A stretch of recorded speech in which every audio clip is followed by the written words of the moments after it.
Yafi. She has a new book out. Do you want to come on in, Yafi? Okay. Hi, everyone. Hey, hey. Yeah, I do have a book out. It came out a few days ago, so it's super exciting for me. It's called Conversations with the Earth. It's currently available in ebook format on Amazon. Eventually will be soft cover in Amazon too, but there's some weird system that it's first ebook and the soft cover you can find on my website. And eventually in November 21st, it will be on Amazon too. And I'm also recording the audiobook. Oh, great. And the premise of the book. So before you were mostly channeling Hathors, this is a different type of channeling experience, right? Hathor is a little bit in the book, but yeah, Hmm. that's not the majority of the book. So, um, just like it sounds, Conversation with the Earth, it's mostly from the perspective, especially part one, of Earth elements and Earth energies. So, when I started channeling, one of the things that came up a lot, so there were a few, but one of the things were a lot of Earth influences. So, I channeled the element of fire, which actually what opens the book, and then the element of wind for a while, and water apparently is related to the divine feminine, which is Hathor, that I still channel. So it all blends somehow. And Hathor is also apparently related to not only sound and frequencies, but specifically frequencies of the earth. So Mm. utilizing the energy of the earth and also enhancing it with certain either sound or structures like the pyramids. And that's our connection also to ancient Egypt. So all different things that seemingly are not connected are converging and have these common ideas and themes. So yeah, so the book is a lot from the earth perspective. And then it goes on to other perspectives like the moon. I don't know, all kind of, it gets wilder and wilder. The more you get in the book, the crazier it Right. gets. So it Wow. starts with elements, which you think is weird enough. And Hmm. then by the time you get to the middle of the book, you have a conversation with a hybrid child and all kind of interesting things and a little bit of Wow. hot. Well, what was your journey like as you were doing as that was unfolding for you? Did you have what was sort of your biggest takeaway during that journey? Yeah, there were a lot.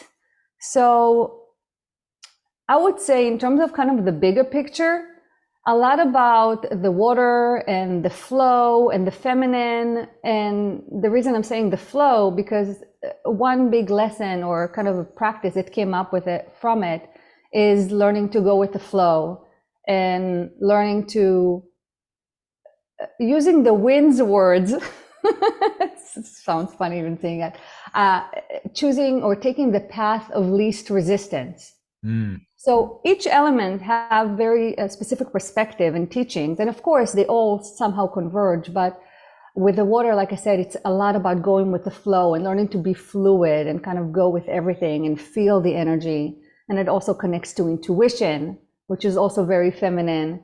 And with the wind, it's a lot about taking the path of least resistance and learning to kind of go even with your own emotions without clinging to things or making stories, for example. And the wind talks that if you're able to choose the path of least resistance, kind of go with the flow, but with the wind's flow, it's almost like a tornado that takes you to the top. And if Mm. you're able to resist the kicking and screaming and kind of go with a swirl, eventually you get to the top from which the view is beautiful. Mm. I love And that. you That's get more of nice. a Yeah. bigger picture perspective. Yeah, I've I've noticed when I do the breath work outside, the Wim Hof stuff, and I'm in nature and sort of able to tune in, then I can hear the wind talk. I can get messages from the wind and from the um if I'm near a body of water and the lakes and things. That's why I love going out to the lake side to do the breath work because you have all the elements that are there to engage in conversation when you sort of quiet the mind and go into those spaces for sure. Totally. Absolutely. And one of the other things that I learned that I'm still putting together, I'm still putting all of it together. We're all learning. We're all students of the world. But one of the things that I learned through the channeling and this connection with nature and the earth, that's also an aspect of contact, a layer of contact. Mm-hmm. So connecting with nature and with your environment and with different animals and plants, and also having increasing in encounters and synchronicities, that's a layer of contact. So often when we think about contact, or when we talk about it, we're talking about lights in the skies or beings or consciousness, but we don't think of nature as being an element of it. But apparently it's a big element of it, and it's the one that's more immediately close to us because we're a part of that in a physiological way, and of course then conscious. And having these encounters and interactions, and I'm having a lot of very interesting animal encounters and birds and all kind of things, and opening to animal communication. Mm-hmm. It's just a big aspect of contact, of us Yeah, versus the other, and us being a part of the other, and all of that yeah. conversation. In my idea of seeing things, I always thought that animal communicators was they were going to help bridge us with ET contact. That's what seems to be my specialty. I seem to manifest or have physical manifestations of weather phenomena. So, for example, insane lightning phenomena in rainbows and double rainbows. And like I said, animals and stuff like that seems to be my realm in a more natural way. And that comes really across in the book. And because of that, I also go into my own explorations in the book. So when I was it's all channeled material with little bits of pieces that I add for my personal experience. Very little. Maybe in future books I'll add more. We'll see. And one of the things that when I was putting it together, this is a personal journey. So I started channeling, and we're having all these practice groups. So we ask a lot of personal questions. And what's my connection to this? And what's my connection to that? And how can I grow from this? And how can I grow from that?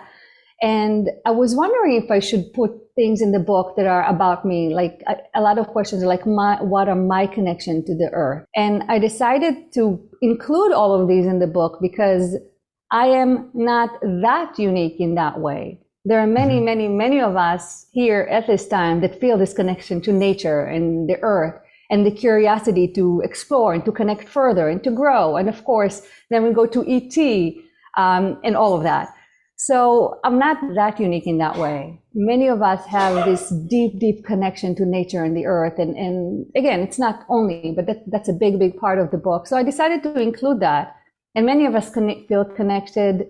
There are certain, for example, races that come up a lot: the Pleiadians, the Arcturians, and the Syrian. So it's all relevant. So I included a lot of personal stuff from a channeling perspective, personal, just because I feel like a lot of people will probably be able to relate to it, especially nowadays on Earth. Totally. Yeah. I mean, that was sort of the same motivation for me, putting myself in the show in the sense. So to add this hopefully relatable exploration into these concepts. I think we no matter how fantastical our channeling abilities are, we're all still human meat bodies in our meat suits taking this adventure on planet Earth. So the more relatable you can make it, I think that's a good choice. Yeah, I agree. I know when I read other books, like when I was reading Seth, that's really the main channeling material that I was reading. I love when they interject like how slow or fast the pace was, and when his name is Rob, right? Her husband, Robert. Yeah. Okay, Yeah, I think I forget. Yeah. yeah. So when Robert talks about how her delivery was, or different things, or the cat jumped on her, and so I would always find it so interesting to have these little bits of pieces that are outside the channeling Yes. material.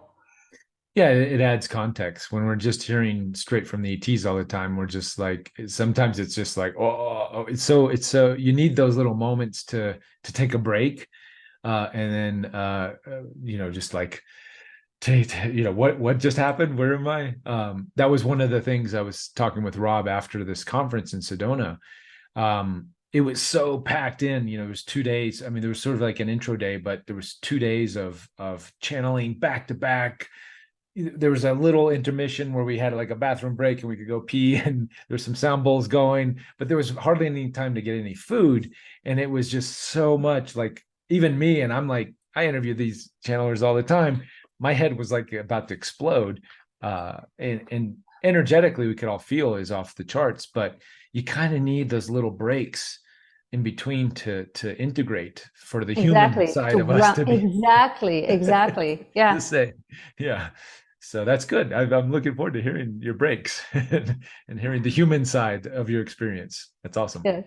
Yes. Yes. Excellent. Yeah. So now it's out in the world. It's only been a few days, so it's Mm. really brand new. It's a baby. And I just obviously can't wait to hear people's like reactions and comments because I haven't gotten any of that yet. I mean, people haven't Yeah, gotten a chance to read it yet. yeah, you So got to read it. You got to read it. But well, you I don't want to push it too much, but is it possible to tune into some of those energies that you brought through in the book here on yeah, the sure. Yeah, absolutely. Okay. I mean, channeling is such a fascinating world. There's a lot of things that we can do. So Hathor is still one of my favorites, and she's a little Hmm. bit in the book. And you got a taste of that. I already channeled Hathor for you Yes, twice, thank you. actually. Yeah, And yeah, we did a Friday night session and then we did a full yeah, Sunday. Yeah. yeah, you never got to meet Viola, the fairy. Viola. Okay. Yes. She's No, we not in the didn't. book, but you never She's got to meet not. her. And Is it? also, I've been channeling Isis more and more, especially in terms of light language. So Hmm. there is also Isis light language, which goes well with Hathor field tuning. So they're all kind of developments. And question about Isis. So I'm still getting familiar with these archetypes and things, but is Isis sort of the I guess this mother energy of Mother Earth? That is that That's more accurate?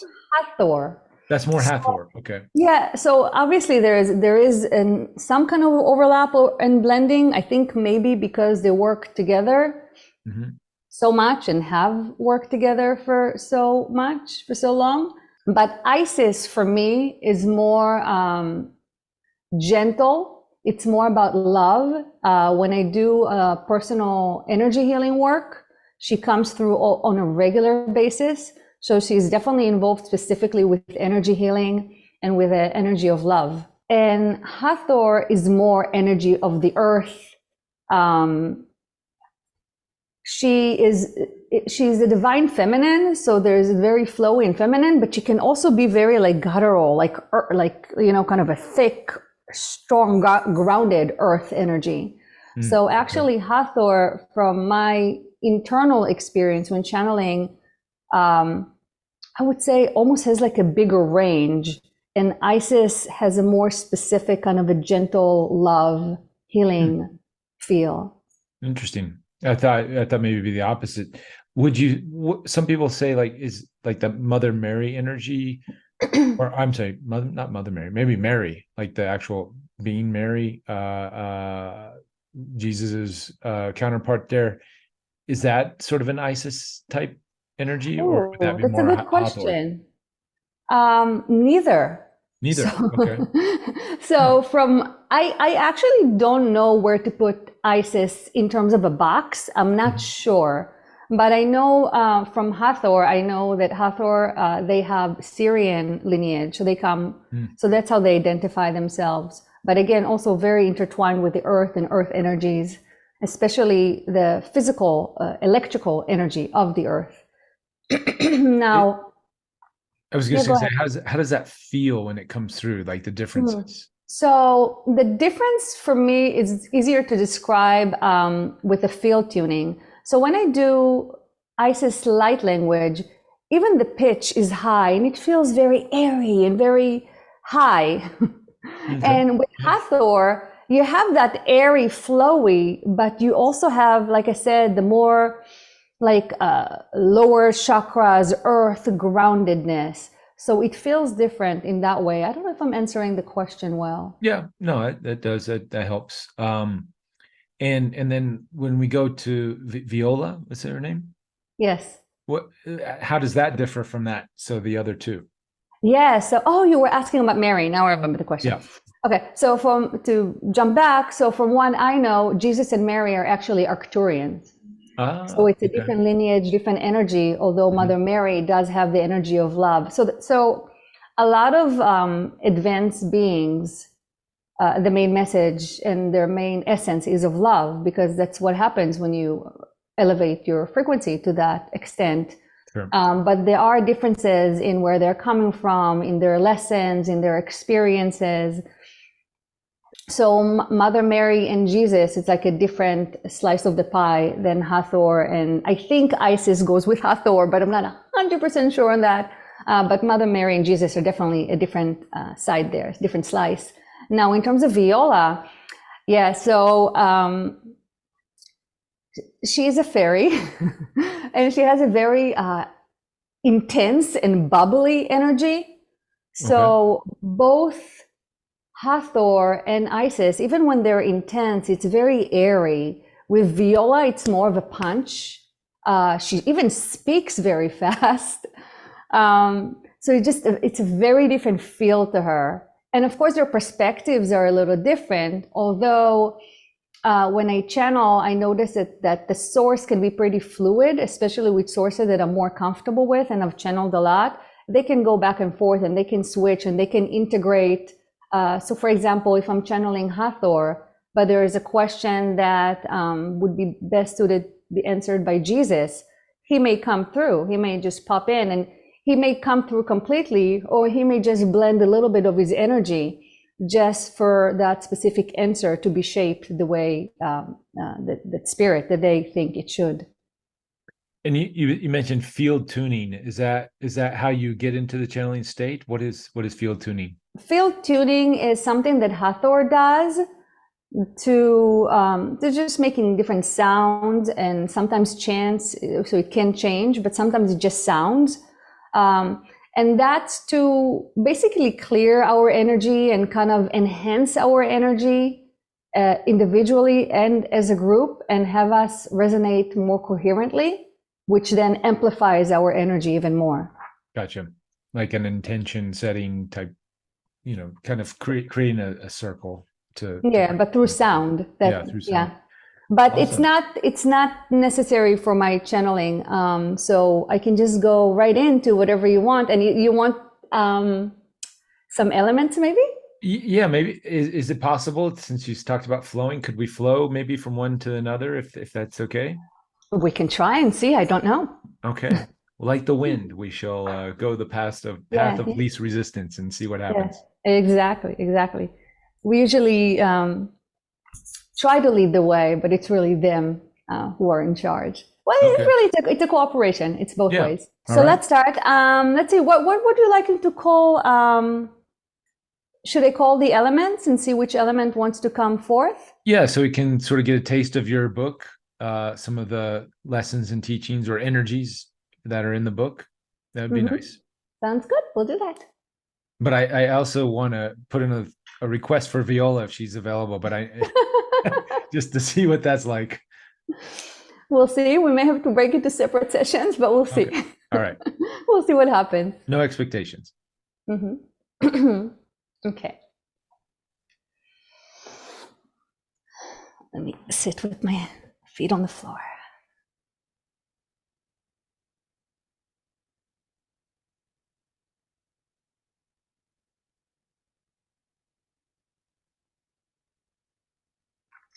Well, hello. This is Viola here. I hope it's okay that I decided to jump in. I felt invited enough.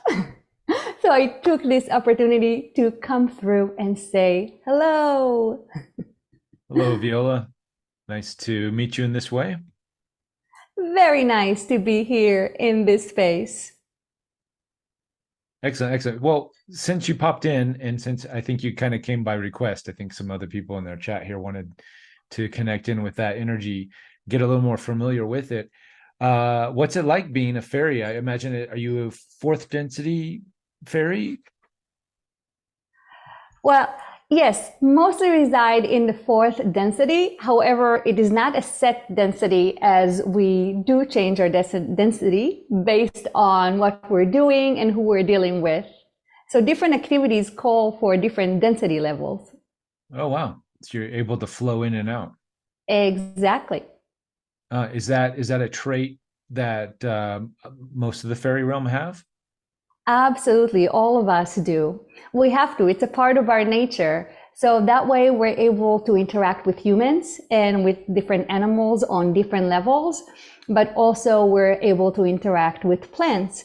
And also we're able to go to a slightly, you would say, higher realm in which, yeah, we'll use your terms, in which we are a collective. So we also individuate depending on the density level we operate in. Individuate meaning, so would you be more individuated at the lower densities or Yes, vice versa? Okay. yes, yes. We need to, in order to communicate with you, we can do it as a collective, but even then, usually certain personalities come forth to the front to handle the communication. So yes, in order to communicate with humans, it is more practical to do it from an individuated state. And how does that differ from when you're interacting with animals? Mm. Again, it depends on the level of the animal. So we can interact with the physicality of the animals. That's how we often can manipulate their behavior and help create encounters with animals. But it's very different if we're interacting with the animals on the spirit level. For example, we have a very close relationship with certain birds and certain insects. When we communicate often to let's bring up butterflies. When we connect to the spirit of butterflies, we do it from our collective nature often to their collective nature in terms of whole species connection. However, if we want to influence an individual butterfly to come and land on your nose for the purpose usually of contact, of validation, etc., we would often individuate, and often more than one being will be involved in such manipulation, and we would interact and manipulate the butterfly to go and land on your nose.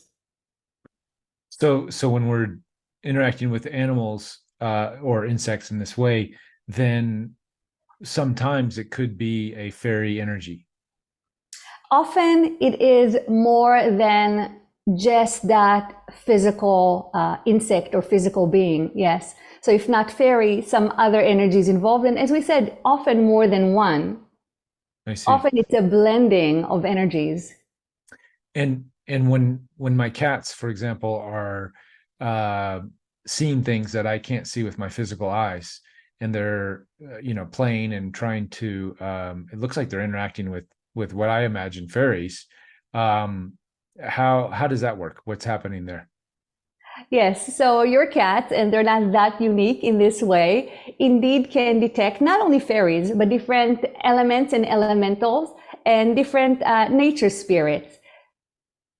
Names and terms, as you know, can be tricky, but different devas, different nature spirits, your cats can see those just as you can see the physical aspect of the deva, just as you can see a zucchini, your cat can see the zucchini deva.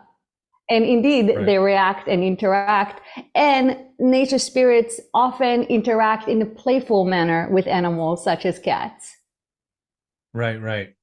I had a fairy experience. It was in Big Bear, and I'm wondering, and I saw this sort of condensed plasma light that zipped around and did some crazy maneuvers, very low, like hanging, flying through the trees, Mm-hmm.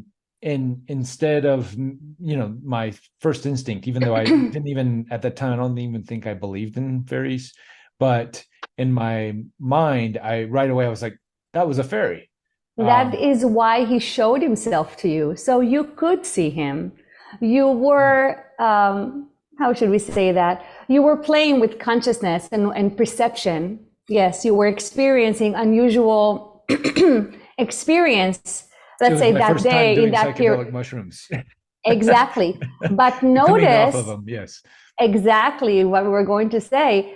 Notice that the fairy showed himself to you after the effects were wearing off, so you could not blow it off to just a psychedelic experience. This was intentional. Ah, So the okay. mental connection was done first, right? You've had the Yeah. experience, and then the physical validation came second. Yeah. Yeah. It was profound. Exactly what you said. Yeah. I had already come off the mushrooms. So I was like, why am I seeing things now? And then I'm questioning, is it reminiscences of this mushroom still peeking through? But yeah, it was sometime after that I had Mhm. that experience. And although we're usually not big on names in general, we Mhm. will say that in this case, we don't know what color you saw him, but we see him as orange. We perceive Yep. him as orange. That's And exactly. Yeah. and his name is Roy. Shall you want to have further contact with him? All right.